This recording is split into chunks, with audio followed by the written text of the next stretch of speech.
আমরা মনে করি এই রং হেডের এই বিকৃত মস্তিষ্কের অধিকারী শেখ হাসিনাকে বিদেশ থেকে ফিরিয়ে এনে ভারতে থাকুক আর যেই দেশেই থাকুক এই হাসিনাকে ফিরিয়ে এনে বাংলাদেশের মাটিতে ফাঁসির কাস্টে ঝুলাতে হবে।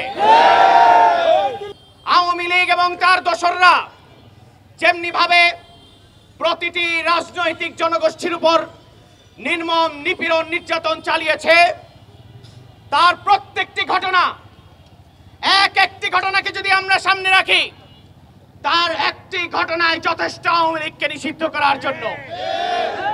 আমরা জুলাই আগস্টে দেখেছি আমাদের ভাইদের উপর যেমনি ভাবে নির্যাতন নিপীড়ন চলেছে, নির্বিচারে পাখির মতো গুলি করে হত্যা করেছে, যেমনি ভাবে পুড়িয়ে মেরেছে, সেই হত্যাকাণ্ড আমরা দেখেছিলাম জার্মানির নাৎসি পার্টি করতে। অতএব নাৎসি পার্টি যদি নিষিদ্ধ হতে পারে, বাংলাদেশকে আওয়ামী লীগকেও বিচারিক প্রক্রিয়ার মধ্যে দিয়ে নিষিদ্ধ করতে হবে। বাংলাদেশ আওয়ামী লীগ একটি গণহত্যাকারী দল।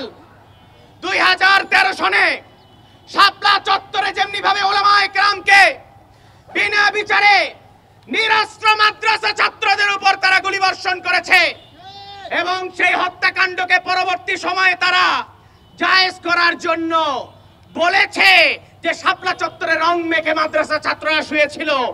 আমরা মনে করি এই রং হেডের এই বিকৃত মস্তিষ্কের অধিকারী শেখ হাসিনাকে বিদেশ থেকে ফিরিয়ে এনে ভারতে থাকুক আর যেই দেশেই থাকুক এই হাসিনাকে ফিরিয়ে এনে বাংলাদেশের মাটিতে ফাঁসির কাস্টে ঝুলাতে হবে।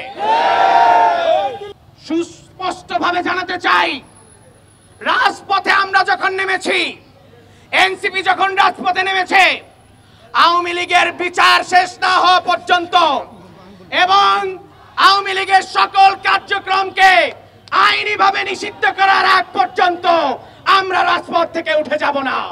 ইনকিলাব জিন্দাবাদ।